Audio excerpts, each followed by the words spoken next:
예, 아멘. 예, 두 번째 시간 말씀을 이어나가겠습니다.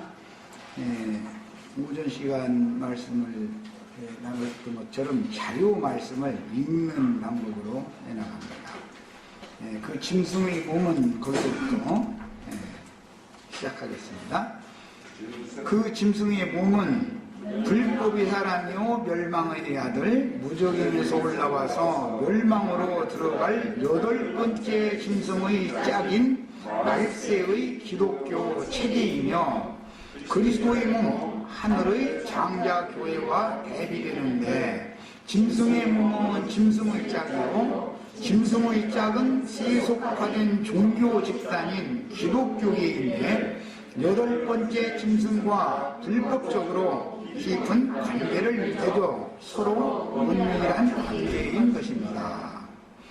짐승의 몸에 신성을 모독하는 이름들이 가득하였다는 뜻은 짐승의 불법적인 짝인 음녀의 우상들인 멸망의 자식들이 각자 자신이 제일인 줄 알고 여기도록 유혹하여 진리의 사랑을 받지 않으면 가라지들을 모아 큰 세력의 종교 조직을 형성하였다는 뜻입니다. 주님의 보내심을 받은 7눈, 7용들에 의하여 양육을 받는 주님의 몸인 정결한 처녀교회와 대비되는 짐승의 몸인 음녀교회는 타락한 세속교계의 7 머리들에게 거짓된 교리들을 가르침받아 음행하는데 이런 음행은 짐승과 교합하는 사람은 짐승과 함께 반드시 죽이라는 율법이 응하게 마련입니다. 이 구절은 찾아 읽어보겠습니다. 레위기 18장 23절부터 출애굽기 말씀 빼고 레위기와 신명기에서만 인용을 해놨습니다. 자, 레위기 18장 23절 읽어봅니다.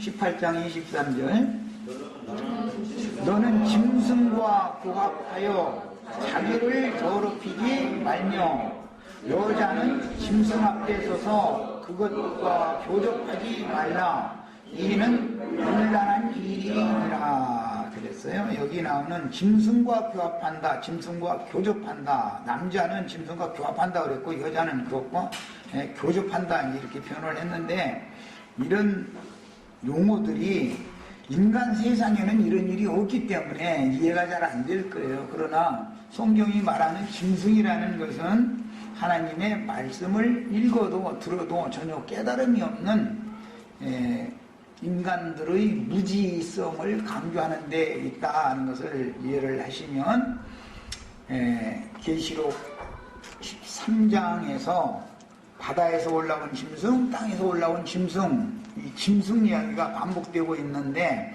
음녀 7머리가 또 짐승이다 이랬고 이 짐승이라는 것이 전부 인간들을 말하는 것이다. 하나님의 말씀에 대하여 아주 무지하면서 사람들을 가르치고 사람들에게 다른 교훈으로 자꾸 세뇌를 시키는 그런 거짓 선지자들 또는 세상의 무지한 정치적인 권세자들 이런 자들을 성경에서는 짐승이라고 말한다 것을 이해를 하셔야 되겠어요.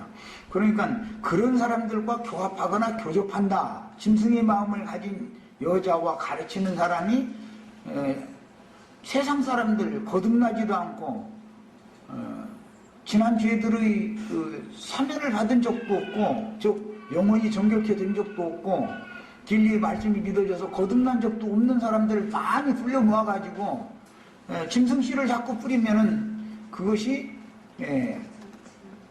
짐승과 교합하는 짓이다 이래요. 남자가 여자 짐승과 지금 교합하는 거예요. 반대로 믿는 신자들이 짐승의 마음을 받은 가르치는 자의 어떤 말들을 거짓 교훈들을 여과 없이 그냥 받아들여.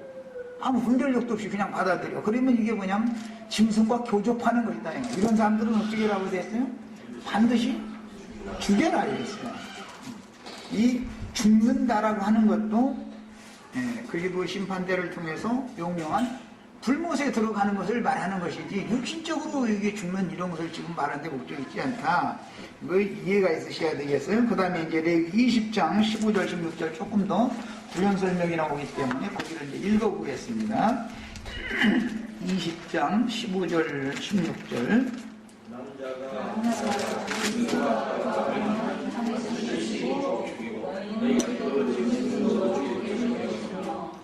여자가 짐승에게 가까이 하여 교합하면 너는 여자와 짐승을 죽이되 그들을 반드시 죽일지니 그들의 피가 자기들에게로 돌아가리라. 남자가 짐승 암컷과 교접을 하면은 죽여야 되고 둘 다, 여자가 짐승 수컷과 교접을 하면 둘 다 죽여야 된다 이랬어요. 이렇게 말하는 것은 인간 세상에서는 이런 일이 절대 있을 수가 없는 말이기 때문에 이해하기가 참 어렵죠.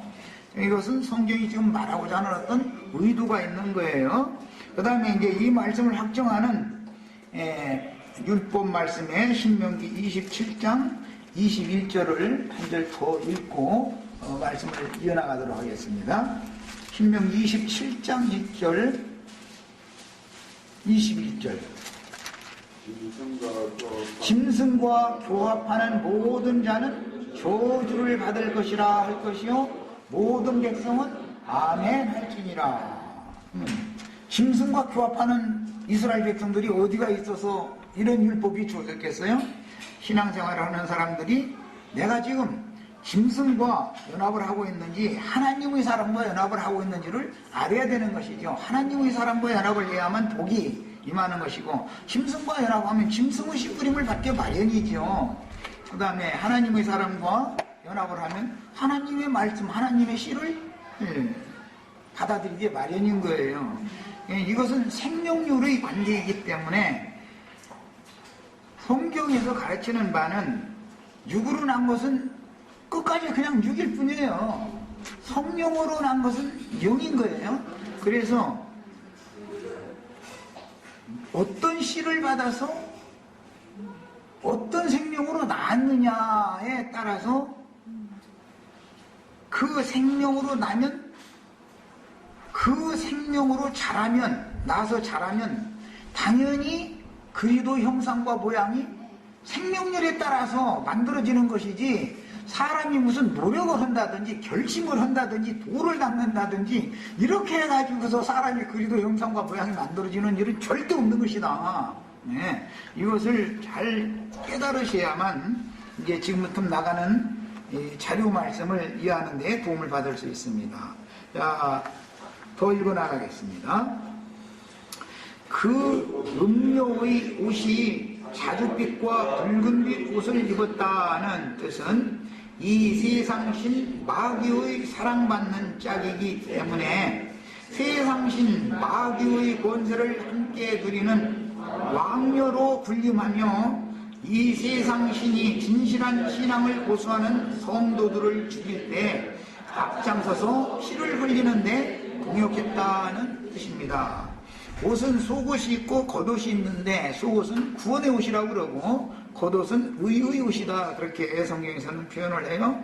그런데 여기서 지금 말하는 것은 속옷을 강조하는 것이 아니라 음녀가 자줏빛 옷을 입었다라는 것은 왕녀의 옷을 입었다라는 말이고 붉은빛 옷을 입었다라는 것은 진리의 신앙을 가르치고 따르는 성도들을 순교시켰다 그 말이에요. 그런데 첫 시간에도 강조점을 두어서 말씀을 드린 것처럼 그러면 세속 교계의 신부님이나 목사라는 호칭을 가진 자들에게 동역하는 이 짐승, 남자 짐승과 여자 짐승이라는 그들을 말하는 거니까, 야, 이런 신앙생활을 하는 사람들이 진리의 신앙을 지키는 사람들을 죽이는 것은, 피를 흘리는 것은 그들이 악행을 하는 것이고 살인을 한다고 느끼지 절대 않는 것이다.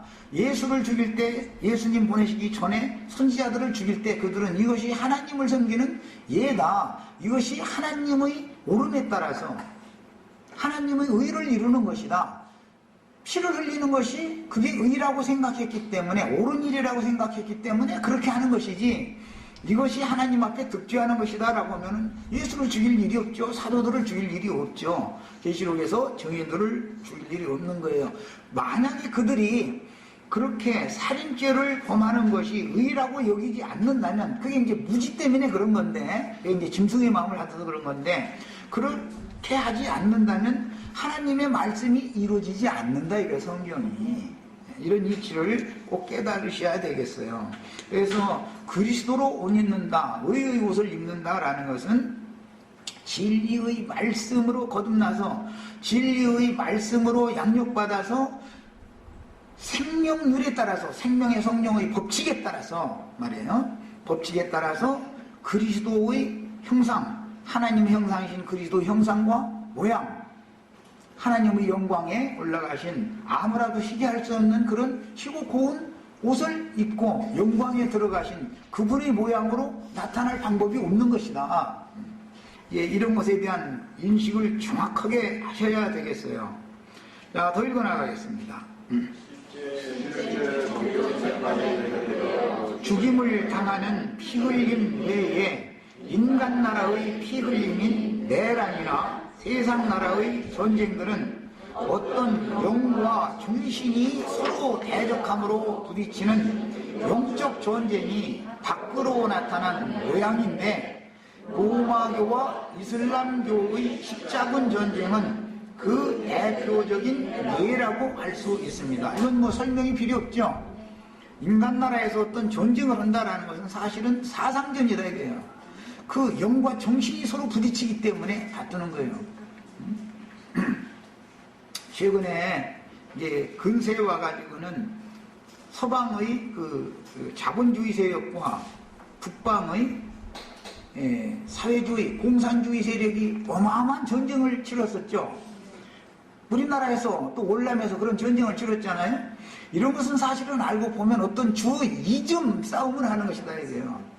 어떤 정신이 서로 부딪히는 거예요. 그러니까 바깥 세상에 나타나는 그 표상만 봐가지고서 무엇을 함부로 어떤 편이 좋다 나쁘다 이런 식으로만 해서는 안 되는 거다. 그것은 어떠한 정신, 어떤 영과 어떠한 정신이 지금 서로 이렇게 나눠져서 부딪혀서 그런다라는 것을 이해를 해야 되겠어요. 자, 더 읽어나가겠습니다. 이와 같이 이 세상 신의 짝으로서 세상 임금의 권세를 함께 누리는 큰 음녀는 세상의 보호를 받으며 존경과 칭송을 함께 받는데, 그녀는 너무도 간교하게 인간적인 선과 의를 행하며 인류를 위해서 헌신하며 사랑을 실천하는 종교 집단으로 인정을 받되 이성과 외식으로 옷 입고 모든 인류를 우롱하고 있는 것입니다. 이게 참 굉장히 어려운 부분이 이제 왔어요. 성두아병원, 뭐 성모병원 이런 병원 얘기 참 많이 들어보셨죠? 네. 그리고 뭐 꽃집, 뭐 이제 그게 이제 고아원인데 뭐 꽃들의 집이니 별들의 집이니 뭐 이제 참 아름다운 이름이 이렇게 많이 붙인 사회사업하는 이제 그런 단체를 경영을 하는 것이 대부분 천주교나 개신교의 어떤 세력이 있는 그 권세 종교 집단에서 그런 것을 하죠. 이제 그것이 그럼 좋냐 나쁘냐, 난 이런 흑백 논리를 지금 말하려는 것이 아니라 이것이 사실은 모든 사람들에게 하나님의 선과 하나님의 의를 가리는 역할을 할 수도 있는 위험 소지가 있다는 거예요. 그렇다면 뭐 고아원이나 모자원이나, 옛날에는 모자원, 뭐 고아원 이렇게 말해서 전쟁 그 미망인들을 이제 그 모자원이라는 곳에서 이렇게 수용을 해서 먹이고 입히고 이렇게 해줬고, 전쟁 고아들을 다 모아서 고아원에 모아서 이제 그 먹이고 입히고 그랬는데, 그런 것은 밖에 있는 세상 나라를 유익하게 하는 그런 어떤 한 무브먼트, 어떤 운동에 지나지 않는 거다 이거예요. 그것이 구원의 조건은 아니다 이 말이에요. 그렇다 해서 그런 걸 하지 말라, 난 이걸 말하는 게 아니에요. 당연히 그런 선한 사업도 해야죠. 그러지만 교회의 본질과 목적은 복음을 전하는 데 있는 것이지 선한 사업을 하는 데 있는 것이 아니에요. 복음을 전하기 위하여 부수적으로 그런 불쌍한 사람도 구제도 하고 도와야 되니까 그런 일을 하는 것인데, 사람들은 복음의 본질은 자꾸 퇴색화되어지고 어떤 선한 사업에 자꾸 더 집중을 하게 마련이다라는 것이죠. 인간들이 육적이기 때문에. 그래서 여기에 속으면 안 되겠다, 이런 것을 지금 잘 이해를 하시고 넘어가야 되겠어요. 잘못하면 그것이 외식의 옷을 입는 것일 수가 있다. 실제로는 복음은 믿지 않으면서 무슨 뭐 꽃들이지 별들이지 뭐 이런 데 가가지고 막 뭐 봉사하고, 또 이제 요즘에는 이제 노인 문제가 이제 많이 대두되다 보니까 할머니 할아버지들 뭐 어떤 여성도들은 그 노인된 할머니 기저귀 갈아줘야 되잖아요. 뭐 그냥 침대에만 계속 있는 분들이니까. 그 다음에 이제 남자 성도들은 그 남자 노인분들이 기저귀를 가르쳐줘야 되잖아요. 그런 일을 하고 그러면 그게 참 인간으로서는 참 하기 힘든 일이지만, 그런 것은 열심히 하는데 복음의 본질 핵심, 복음을 믿지는 않아. 이 복음이 말하는 의도를 몰라. 예를 들어서 그러면 그건 구원이 아니다라는 걸 알아야 된다. 구원받은 사람이 그런 일도 할 수 있으면 참 좋죠. 예. 이제 그래서 이런 것을 정확하게 우리는 구분을 해야 되겠다, 이걸 강조해서 말씀드리는 거예요. 잘못하면 위선자가 될 수가 있다는 것이죠. 위선자가. 예, 생명의 본질이 제일 중요한 거예요. 먼저는. 자, 다음에 더 읽어나가겠습니다.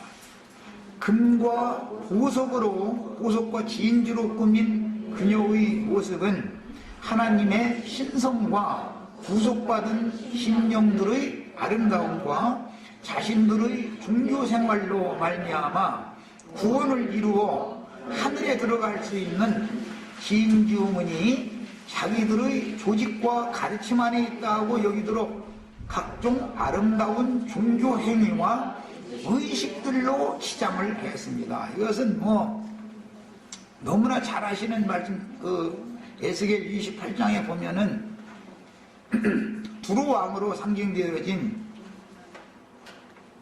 옛적 에덴 동산에서 모든 권세를 위임받았다고 하는 그 자가 10가지 보석으로 다 단장을 해가지고 자기의 모습이 너무 아름답다 보니까 하나님의 영광을 도전을 했다는 거거든요.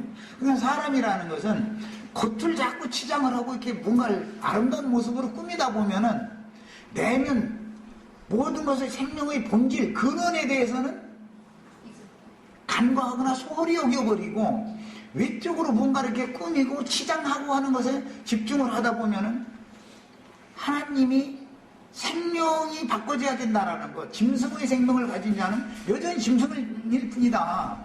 그래서 땅의 흙에서 난 아담 세계 사람들은 반드시 위로부터 나신 그리스도, 그분의 생명으로 반드시 거듭나야 된다라고 하는 문제를 소홀히 여길 수가 있다는 거예요. 흙에서 난 건 다 짐승이 무조건 오고 땅에서 났으니까. 그래서 예수님 오셔서 나는 위로부터 났고 너희는 아래에서 났기 때문에 너희가 내 말을 못 알아듣는다, 그런 거예요. 그러고 나서 너희가 내 아버지께로 오기 위해서 성경을 부지런히 추구하고, 그렇지만 성경이 정말로 증거하고 있는 나에 대해서는 너희가 추구를 않는다는 것이죠. 예수님의 말씀이에요. 그리고 너희가 나를 부지런히 찾다가 결국은 너희 죄 가운데 그냥 죽으리라 그랬어요. 왜 그 말씀을 했어요? 내가 바로 오리라 한 메시아, 내가 바로 그인 줄을 너희가 믿지 아니하면 너희 죄 가운데 너희가 그냥 죽을 것이다 그랬어요. 그것은 뭐예요? 평생토록 종교적인 위선적인 겉모양을 치장하는, 아름다움을 추구하는 신앙생활을 평생토록 했지만 자기 죄를 짊어지고 그냥 죽어버리면 아무 소용없다, 지금 이 말이잖아요. 생명이 이만큼 중요하다 이 말이에요. 생명. 그 신앙의 본질이 이렇게 중요한 거예요. 네. 그 다음에 더 읽어나갑니다. 그녀가 가진 금잔의 실제는 그녀의 영혼의 상태인데, 그녀의 금잔 속에 들어있는 가증한 물건들은 로마교와 개신교계의 조직신학과 교리들이며 각종 우상들로서 자기들이 인정하는 성자라는 칭호를 받는 자들의 우상들과 소위 그들이 숭배하는 하느님의 아들 예수의 어머니라고 존숭하는 마리아 숭배에 대한 사상과, 그래서 성모병원 이렇게 하여튼 성모병원 이름 붙었으면 다 천주교 재단에서 운영하는 거예요. 무조건 오고. 예. 그런 걸 보면 참 놀랍죠. 그 성모병원이 나쁘다, 난 이 말을 하는 게 아니에요. 그런 것에 집중을 하다 보면 성경이 말하는 구원의 본질, 복음의 본질을 소홀히 여겨버리다 보면 그런 사업에만 몰두할 수 있다 이런 것이죠. 그러니까 그거는 아니다. 이제 난 이걸 지금 강조하느라 얘기하는 거예요. 자, 이 음녀가 가진 금자는 저 시간에 잠깐 슬쩍 지나간 언급을 했었던 것처럼 롯과 그 두 딸들이 아비에게 잔에 술 담아가지고 따로 마신 데서부터 계속 인용해서 나오는 말이에요. 그런데 그 음료의 잔을 마시면은 독지에 취하면은 내가 지금 뭐 육신적으로는 그게 이제 롯과 그 딸들로 말하자면 근친상만 하는 것이 인간 세상에 있을 수 없는 일인데도 내가 무슨 짓을 하고 있는지 술 취하고 나면 모른다 이거예요. 예? 예. 이런 것이 다 표상적인 것으로서 뱀의 다른 교훈, 독사의 독이 들어있는 소돔의 포도주, 고모라의 포도주를 마시면 독주에 취해가지고 진리와 비진리, 하나님의 세계와 인간 세계에 대한 구분을 못하게 된다. 술 취하면 정신이 없어져 버리기 때문에. 그래서 그런 어떤 개념 때문에 마태복음 24장에서 예수님이 마지막 때에 대한 말씀을 하시면서 동무종들과 더불어 술을 취해가지고 그 다른 교훈을 가르치는 자들이 술 친구들로 더불어 먹고 마시면 알지 못하는 시간에 애가 갑자기 애매가지고 그를 무슨 유래에 처한다고 그랬어요?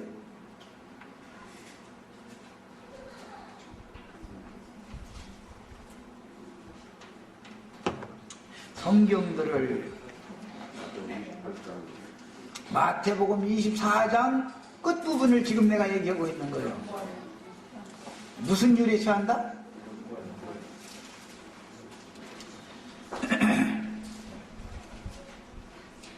외식하는 자 율에 처하리니 그랬어요. 외식하는 자의 율, 외식하는 자의 율이라는 게 뭐예요?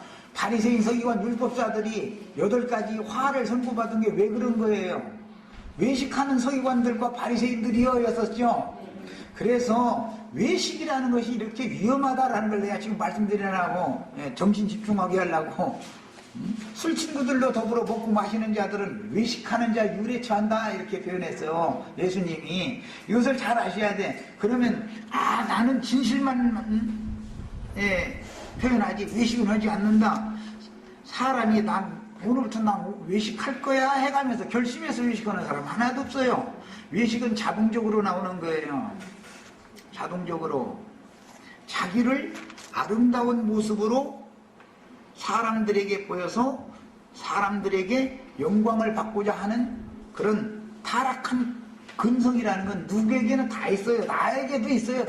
나는 더 많지요. 특히. 그런데 이제 말씀을 가르치는 사람은 노출되는 사람이기 때문에 뭐 세상 나라에서도 어떤 그 높은 지위에 나간 분은 뭐 이번에 정치적인 얘기에서 그렇지만 어떤 분이 지금 뭔가 문제 때문에 지금 옷 벗게 생겼잖아요. 그런데 옷 벗는다고 해서 나 그거 안 켰다는데도 또 그냥 계속 하라고 또 이러고 해가지고 이거 정말 참 세상 나라 돌아가는 게 너무 재밌어. 그만 하겠다는데 왜 또 억지로 하라고 자꾸 그랬단다고 그랬어? 예.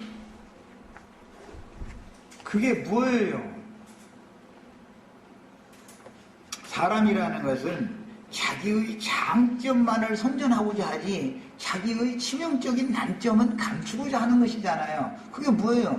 누구나 다 외식하는 근성을 다 갖고 있다는 거예요. 그런데 인간적인 외식보다도 더 어마어마한 치장, 단장, 자기를 아름답게 치장을 하는 에스겔 28장에 나오는 이 그런 외식이라고 하는 것은 서기관, 율법사, 바리새인 이런 자들이 더 심했기 때문에 화 있을진저 이 외식하는 바리새인과 서기관들이요. 그래 예수님이 그래서 외식 때문에 어떻게 너희가 지옥의 판결을 피할 수가 있겠느냐. 그래서 그들이 지옥 판결을 선고를 받았던 거예요. 외식 때문에 그런 거예요. 이것을 잘 이해를 하셔서 하나님에게는 정직이 필요하다. 내가 어떤 흠과 허물이 많이 있어서 어떤 사건을 통해서 지적을 받으면 내가 만약에 이번 사건 난 그분이라면 그런 것이 신문에 딱 나면 사실이라고 나를 용서해달라고 국민들 앞에 그러면 그가 공직을 수행하는 데에서도 또 옷 벗어라고까지는 못하는 거예요. 정직하게 해가면서 뭐 사실이 그렇다 했으면 여러 가지 복잡한 문제가 더 이상 발전을 않는 거예요. 그런데 그건 그런 일이 없다 딱 일어나 버리니까 이제 파고드는 거예요. 이제 왜 이렇게 했냐 이거예요. 주님께서 우리를 찾아오셔서 무화과나무 이파리로 치마에 서 있고 나무들 사이에 숨어가지고 있으면 주님이 오셔서 나를 아무개야 부를 때는 있는 모습 그대로 나와서 정직하게 나는 이런 사람일 수밖에 없다라는 걸 자백하고 토설하면 난 너를 덮어주겠다라는 뜻으로 하나님의 복음이라는 건 이렇게 돼 있는 것인데 사람은 이것을 싫어한다 이거예요. 다른 방식으로 자꾸 그냥 그 사람의 의는 뭐라고 그랬죠? 그건 누더기와 같다 그랬는데 누더기를 막 내시경으로 막 자꾸 껴입으면 나중에 tum에서 움직이지도 못할도록 인간은 다 그렇게 된다는 거예요. 이건 뭐 꼭 남을 말하는 게 아니라 나부터도 그러는 거예요. 이런 우리가 말씀을 나누는 목적은 그런 그 누더기를 벗어버리고 그리스도의 의로 새롭게 새 옷을 주님이 입혀주시는 옷을 입어야 되겠다. 이것만 하나님의 나라에서 의롭다 이름을 받는다. 이걸 강조하느라고 내가 이제 이런 얘기까지 한 거예요. 자, 그래서 주님이 제자들에게 주신 그 잔을 우리는 받아 마셔야지 음녀가 따라주는 잔을 받아 마시면은 특징이 뭐예요? 주님이 따라주시는 잔을 마시면은 정직하게 하나님 앞에 나가서 어떤 사실을 지적을 딱 하고 드러내시면은 맞다고 내가 바로 그라고 이렇게 해서 자기 자신을 정직하게 하나님 앞에 나가면은 회개하고 돌이키면 사면을 해준다는 거예요. 얼만큼 사면을 해주냐면 70번씩 7번이라고 했나 7번씩 70번이라고 했나 네. 그것이 71회의 다니엘서에 나오는 71회라는 것이 70번씩 7번 용서한다는 게 말씀으로 완전히 죄들이 속량을 받는 그런 완벽한 사면을 받는 것을 말한 거예요. 이렇게 해준다는 것이 하나님의 복음이다. 하나님의 말씀은 예수의 피로 대치됐는데 예수의 피라는 것이 생명의 말씀을 말한 거잖아. 하나님의 말씀. 하나님의 말씀은 죄인들을 그렇게까지 완벽하게 깨끗하게 하고 씻어줄 수 있는 능력과 권위가 있는 말씀이다 이거예요. 그걸 믿어야 되는 것이지 사람들한테 영광을 받고 자기 체면 상하지 않으려고 하나님이 뭔가를 들춰내고 지적을 했고 사탄 마귀를 보내서 잘못에 대해서 끄집어내놓고 이렇게 하면은 정직하게 자백할 줄 알아야 된다 이거예요. 사람은. 근데 나부터도 이게 참 어려워요. 왜냐하면 그렇게 되면 자기 지금까지 쌓아올린 모든 것이 하루아침에 다 무너져 버리는 거잖아. 그러나 일단은 무너져야 하나님이 다시 세운다는 것을 반드시 배워야 된다. 복음은 이거다는 걸 꼭 깨달으셔야 되겠어요. 이제 잔 얘기를 하면은 주님이 제자들에게 주신 잔과 음료의 잔이 대비된다. 그런데 여기서는 말하고자 하는 의도가 있다 이거예요. 우리는 귀신의 상에 잠재해서 귀신의 잔을 마실 것이 아니라 주님의 상에 잠재해서 주님이 주시는 그런 섞인 것이 없는 맑은 포도주 참 생명의 말씀을 받아들이는 신앙생활을 하는 것이 얼마나 중요한가 이런 것을 깨달으셔야 되겠어요. 자, 그 다음에 더 읽어나가겠습니다.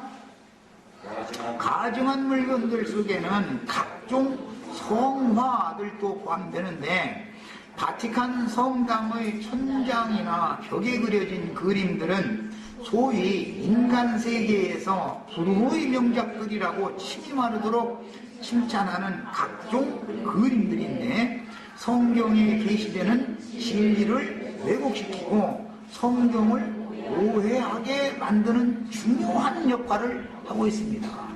그런 어떤 그림이라는 것도 성경을 달리 해석하는 그런 오류를 범할 수 있는 여지를 제공해 줄 수 있다 이거야. 사람이 눈으로 보는 그림인데도 어떤 영이 들어온다 이거야. 자, 그 다음에 또 개신교와 함께 빼놓을 수 없는 우상으로 숭배받는 물건은 소위 십자가를 만들어 그들의 성당이나 예배당에 세우는데, 기독교인들이 그렇게 신성시하는 사람들이 보완해서 주물이나 나무 등으로 만들어서 예배당이나 성당의 옥탑이나 강대상 뒤에 설치하는 십자가 상들은 주님의 십자가의 죽음에 대한 성경의 진리를 왜곡시키고 성경을 오해하게 만드는 아주 결정적인 역할을 합니다. 겨울에 12월 25일 날 높은 옥상 같은 데 한번 올라와서 서울 시내 들여다 보면은 참 어마어마하죠. 그렇게 십자가가 많은데 왜 구원받는 수가 그렇게 적으냐 이 말이에요. 그게 다 알고 보면은 그런 십자가라고 하는 것이 성경이 말하는 십자가의 도를 오해하게 만드는 원인 제공을 해줄 수가 있는 것이다 이 말이에요. 사람이라는 것은 뭔 보고 듣고 만지는 걸 통해서 어떤 영을 받아들일 수 있다는 것이기 때문에 이걸 강조해서 말씀드린 거예요. 자, 더 읽어나가겠습니다. 그녀의 금잔 속에는 또 그녀의 음행의 더러운 것들이 가득하더라라고 했는데, 음행의 더러운 것들이라는 표현의 문자적인 의미는 생리적으로 분비되는 분비물들이라는 뜻인데, 그녀가 짐승의 우상들에게 가르침을 받을 때 함께 즐거워하고 기뻐하던 여러 가지 이방 잡신들을 숭배하는 악한 교리들과 습관들이어진 육신적 축복 사상들과 음행의 종교에 심취한 사람들의 종교적인 혼적 누림과 기쁨을 상징하는 것입니다. 이것은 좀 말하기가 곤란한 문제지만은, 젊은 그 부부가 연을 맺을 때 생리적으로 분비되는 분비물이라는 뜻이에요. 더럽고 가증한 것들이 그 음료의 잔 속에 가져가다 그랬는데, 이제 문자적으로는 그런 뜻이에요. 그러니까 그게 말하고자 하는 어떤 의미를 알 수가 있잖아요. 자, 이번에는 계시록 17장 5절 말씀입니다. 그 이마에 이름이 기록되었으니 비밀이라 큰 바벨론이라 땅의 음녀들과 가증한 것들의 몸이라 하였더라 그랬어요. 아까 잠깐 쉬는 시간에 우리 홍영재님 얘기하는데, 기독교계의 이름이 뭐예요? 기독교계의 이름이 뭐예요? 큰 바벨론이다 그래요. 기독교계 전체는 어제 시간에 말씀 나눈 것처럼 단일한 종교체제를 유지하고 있는 로마교 조직과 여러 교단, 교파들의 조직체를 유지하고 있는 개신교계의 종교 조직과, 그 다음에 로마교나 개신교계에 속하지 않은 무슨 여호와의 증인이 안식일이니 요즘에는 이만희 교회니 하나님 교회라나 매미 교회라나 새끼 교회라나 이제 하여튼 여러 가지 삽단 것들이 이렇게 세 부류로 나눠져 있지만, 그래서 큰 성이 셋으로 나눠진다, 쪼개진다 그런 거잖아요. 그렇게 나눠져 있지만 그것을 종합적으로는 애미음녀다 그러고, 큰 음녀 하면은 로마교를 말하는 것이고, 작은 음녀 하면 여러 교단 교파들로 조직되어 있는 것을 의미한다 이 말이에요. 이것은 이제 성경이 지금 말하는 의도를 이해를 하셔야 되는데, 이 말씀에 대한 이해를 위해서 호세아서 2장 말씀을 읽어보겠습니다. 너무 많이 읽고 이미 다 알고 있는 내용이지만 확실하게 상기하기 위해서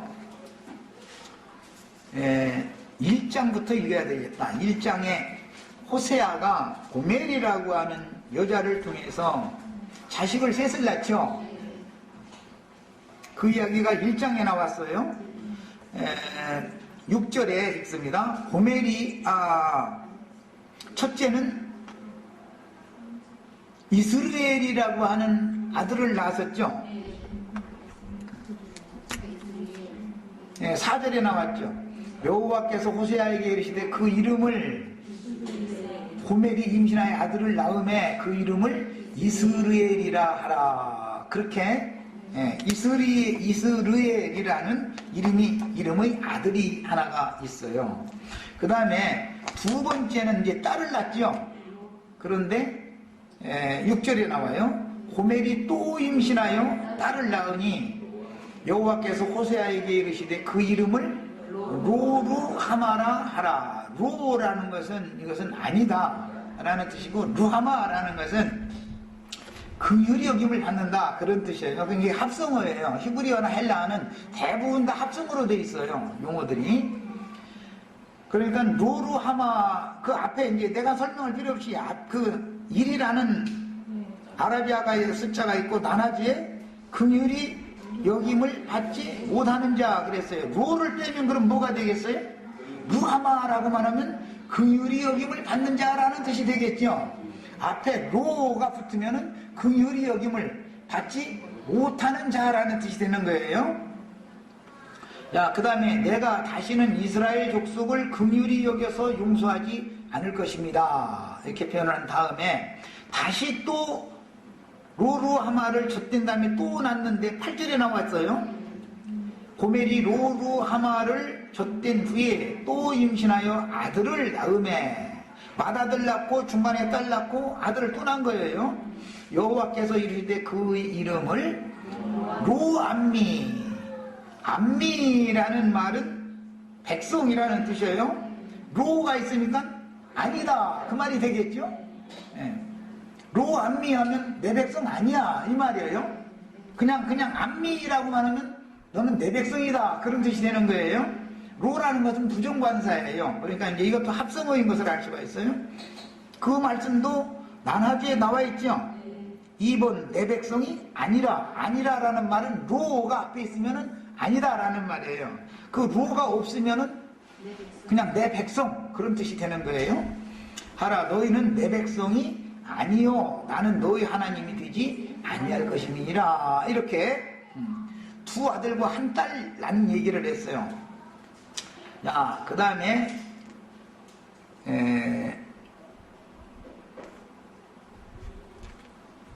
2장 1절부터 이제 읽어나갑니다. 너의 형제에게는, 너의 형제라는 것은 호세아가 고멜이라고 하는 여자를 취했다라는 것은, 고멜이라는 여자는 남왕국과 북왕국 전체를 대표하는 이스라엘을 말하는 것이죠.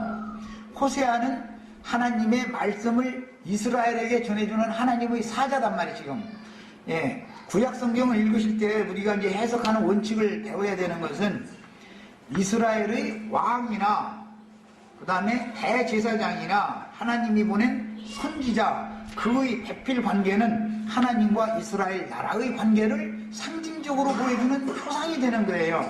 왕과 왕후는 이스라엘 나라 전체를 말한단 말이에요. 대한민국의 대통령과 대통령의 부인은 대한민국 전체를 대표하죠. 이런 것과 같은 개념이에요. 이게 이제 구약 성경의 예표예요.